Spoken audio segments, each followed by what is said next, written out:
अस्सलामुअलैकुम फ्रेंड्स, कैसे हैं आप? उम्मीद करता हूँ खैरियत से होंगे। आज हमारी 9th वीडियो। आज की वीडियो में हम देखेंगे Excel box and whisker chart.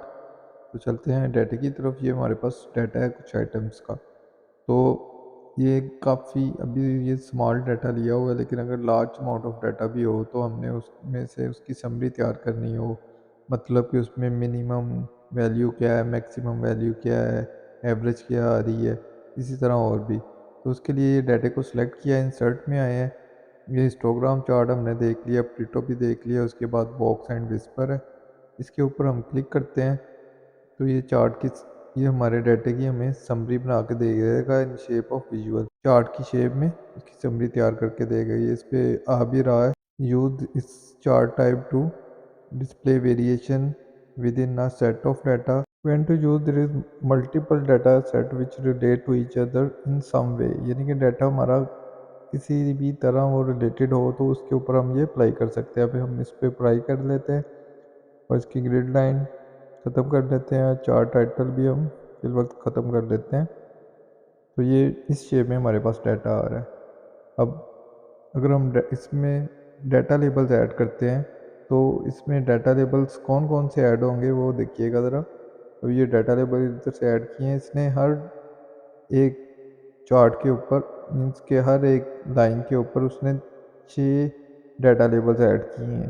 वो 6 डाटा लेबल्स क्या हैं वो भी मैं आपको कैलकुलेट करके दिखाता हूँ कि इसने वो डाटा लेबल्स कैसे कैलकुलेट किए हैं और फिर उसने इधर इंसर्ट कर दिए हैं। सबसे पहले उसने निकाला इधर से मिनिमम और मैक्सिमम और एवरेज। ये तीन उसने निकाले हैं, ये वाले। अगर हम अपने डाटे का मिनिमम, मैक्सिमम और एवरेज ले लें तो आपको पता लग जाएगा कि ये इसने बिल्कुल एग्जैक्ट यही डाटा हमारा इसे कैलकुलेट किया है। ये देखिए, ये 3, फर्स्ट वाले का 3, सेकंड वाले का भी 3 और लास्ट वाले का 1। ये मिनिमम वैल्यू है हमारे डाटे में, उधर भी शो हो रही है। उसके बाद मैक्सिमम अगर वैल्यू निकालते हैं, मैक्स का फार्मूला अप्लाई कर लेते हैं इधर। और ये देखिए मैक्सिमम आ रही है 13 और उसके बाद 20 और उसके बाद 17।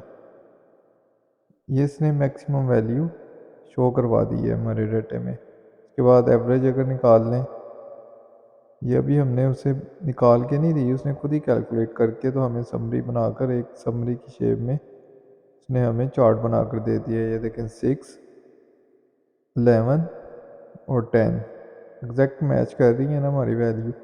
और इसी तरह बाकी भी 3 जो वैल्यूज़ उसने निकाली हैं, अभी ये हमने सेंटर वाली देख ली हैं जो इसकी राइट साइड पे आ रही हैं हर बार की, वो भी हम इधर से निकाल लेते हैं। तो इसको हम हेडिंग यही कॉपी कर लेते हैं। कॉपी करके तो हम चेंज कर लेते हैं। इधर हम कर लेते हैं क्वार्टाइल 1। सबसे पहले उसने निकाला है क्वार्टाइल 1। फिर क्वार्टाइल डॉट ई एक्स सी वाला फार्मूला हम इधर यूज़ करें और ये रेंज हम उसे दे दें। और उसके बाद कॉमा, कॉमा के बाद हम फर्स्ट क्वार्टाइल इधर निकाल लें जो कि 25% पे है। निकालें तो ये देखिए 3 वैल्यू आ रही है, उसके बाद 4 आ रही है, 2.5 आ रही है। तो अगर इनको हम राउंड कर दें तो ये 3 ही बनती है। हम इसके डेसिमल ख़त्म कर दें, को सिलेक्ट करके इसके डेसिमल ख़त्म कर देते हैं। अब ये देखें, ये 3, 4 और 3 यही वैल्यू मैच कर रही है। उसके बाद उसने सेकंड जो सेंटर वाली वैल्यू है वो उसने निकाली है मीडियन से। अगर हम इस वैल्यू का, इसी रेंज का हम मीडियन निकाल लें,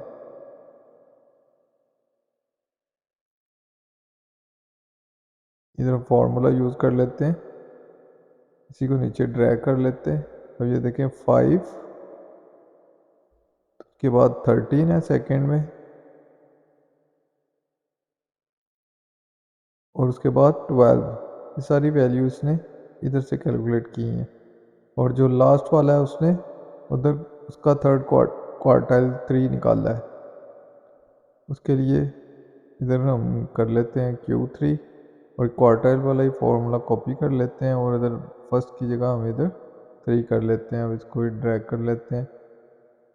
11, 17 और 6, ये देखिए 11, 17 और 16, ये वैल्यू इसने ऐसे कैलकुलेट करके दी है। उसके लिए हमें डाटे में कोई चेंजेस नहीं करनी पड़ी, सिंपल हमने उसे डाटा दिया। अभी ये डाटा स्मॉल डाटा था, अगर इसमें लार्ज डाटा भी होता तो वो उस पर भी हमें ऐसी ही समरी बनाकर हमें दे देता, जिससे हमारे में पता चल जाता, हमारे डाटे की सारी समरी तैयार हो जाती। तो ये थी गाइस आज की वीडियो। उम्मीद करता हूँ अच्छी लगी होगी। मिलते हैं नेक्स्ट वीडियो में नए टॉपिक के साथ, तब तक के लिए अपना ख्याल रखिएगा। अल्लाह हाफिज़।